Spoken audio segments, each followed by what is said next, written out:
Dear students and viewers, to the end of term address to the class of English Studies 2022 and 2023 of Government Arts and Commerce College, Ghogha, Bhavnagar. I am Dr. Rohal Raval, Assistant Professor and Head of the Department. For the present occasion, I have chosen three epigraphs. The first is from Keats's On First Looking into Chapman's Homer.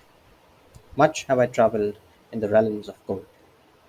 The second, from the critically acclaimed 1992 film Scent of a Woman. There is nothing like the sight of an amputated spirit. There is no prosthetic for that. And finally, one of my personal favorites, Albus Dumbledore's wise words from Harry Potter and the Deathly Hallows Part 2, the film. Words are, in my not so humble opinion, our most inexhaustible source of magic, capable of both inflicting injury and remedying it. As Albus Dumbledore would say,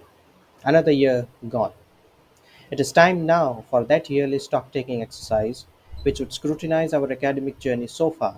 and by virtue of it also offer directions and correctives, if need be, for our future course of action.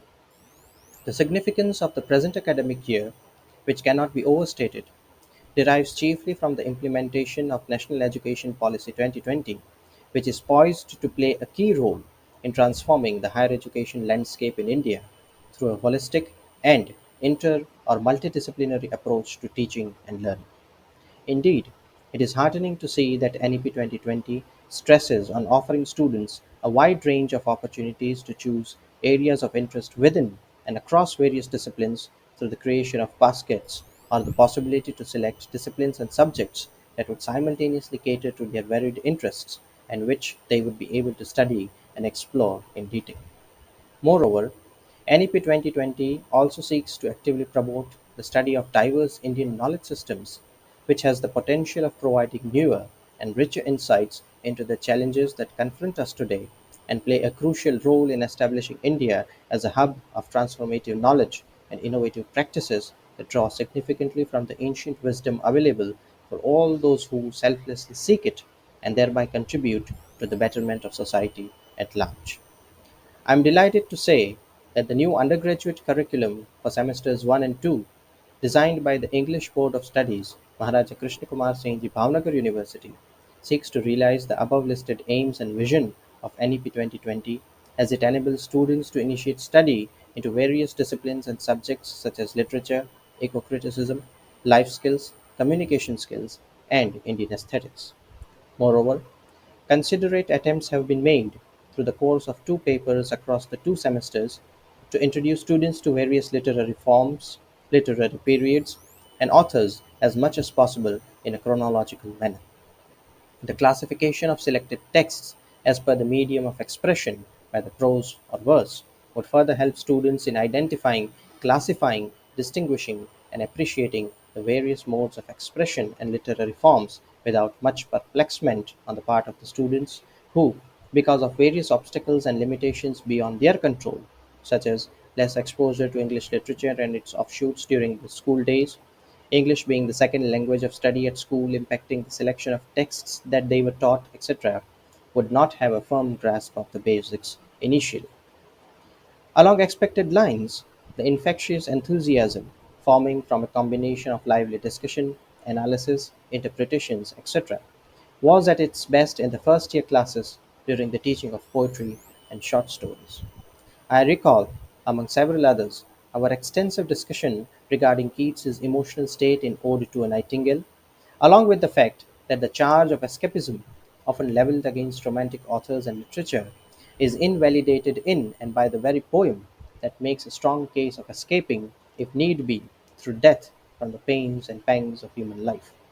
We also had the opportunity of peeling each layer of Carolyn Duffy's Valentine, even as a collective gasp of surprise had run through the class at the poetess's argument that an onion is a perfect symbol for love, which, by the time we concluded our active reading and interpretation of the poem, had transformed into strong agreement with the comparison and admiration at the sheer skill and unique perspective of the poetess.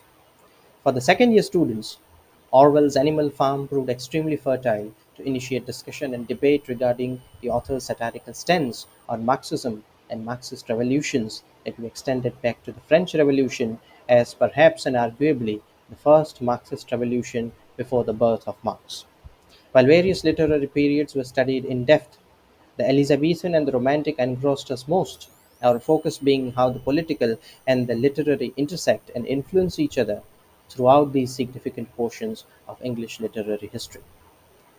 Undoubtedly, I currently experience immense pleasure for the honor and privilege of delivering the second consecutive end of term address as your head of the department. It is, however, I must confess, dampened by the realization of the gravity of the situation which, if it is brushed under the carpet, would only result in a swelling not merely of the ground but within the body academia that would sooner or later prove impossible to perform a corrective and unavoidably painful surgery upon, that is the need of the hour. My earlier addresses, whether they might have taken the form of a freshman convocation address, or an end of term address, or an essay or article, have dwelt on a theme to which I seek to return to today as well, that of competence in both teaching and learning.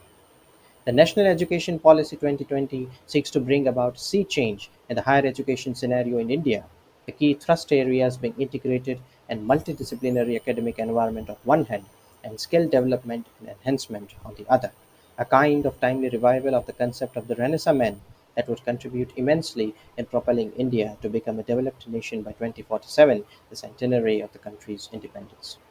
Two things are prerequisite in order to realize this dream and harness the potential demographic dividend that India currently possesses. The first, teachers that are competent to teach and dedicated and passionate about imparting knowledge and wisdom to learners. And the second, learners who fulfill certain criteria that qualifies them as having the required know-how to pursue a particular subject or discipline. I am fully conscious, recognize, and sympathize with the limitations of students for whom English was the second language of study during their school days. Thus, without the intention of inviting the charge of self contradiction,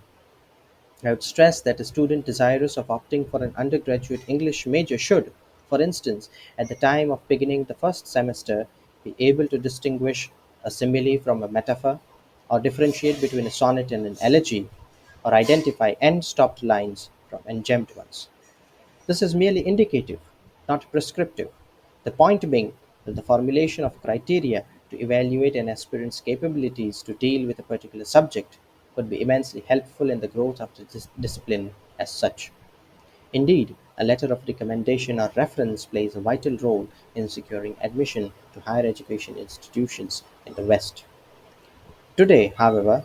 I would like to dwell more upon the role of the teacher or educator within the framework of the NEP, as it takes into account the crucial role a teacher plays in nation building and as such has to pass on knowledge, skills, and ethics optimally to students.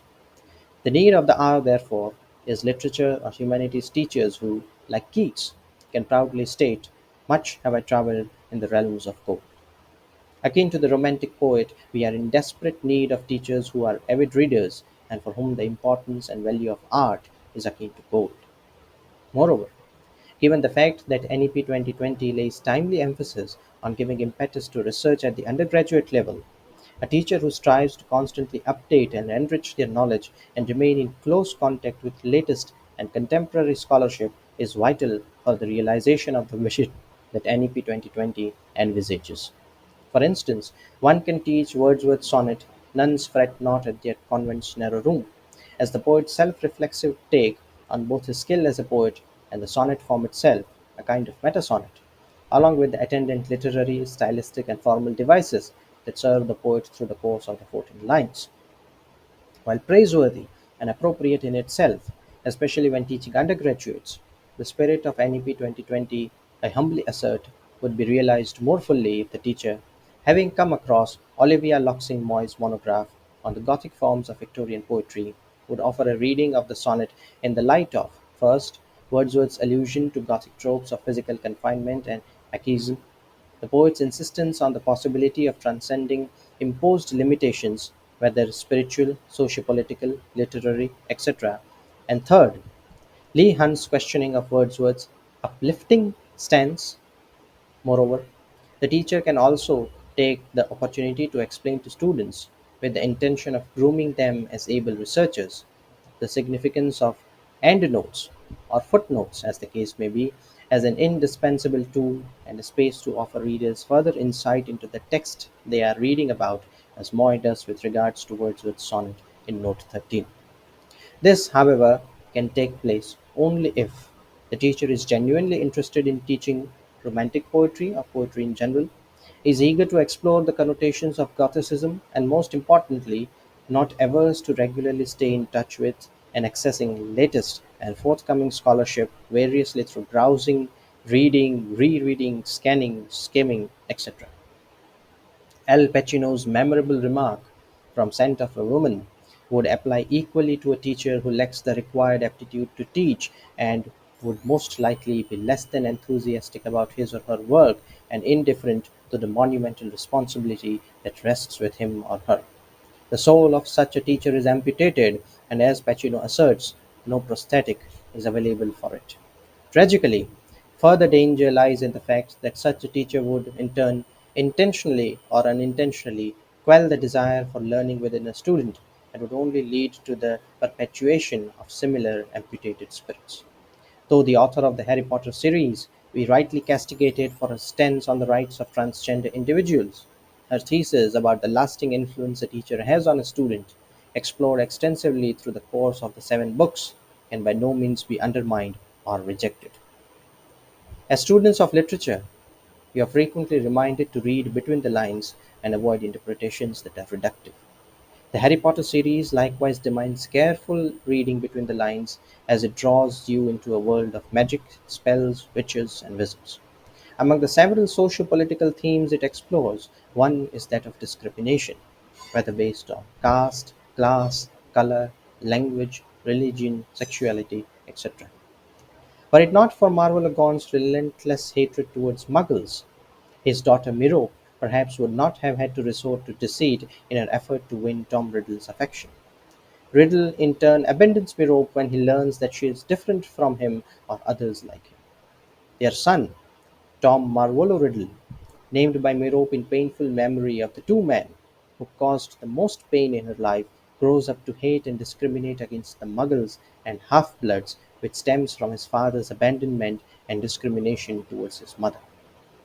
Throughout the series, the author is at pains to show the negative influence of words, that is, language, when Muggles are derogatorily referred to as mudbloods, or when Severus Snape, despite being a teacher, makes fun of his students' appearance.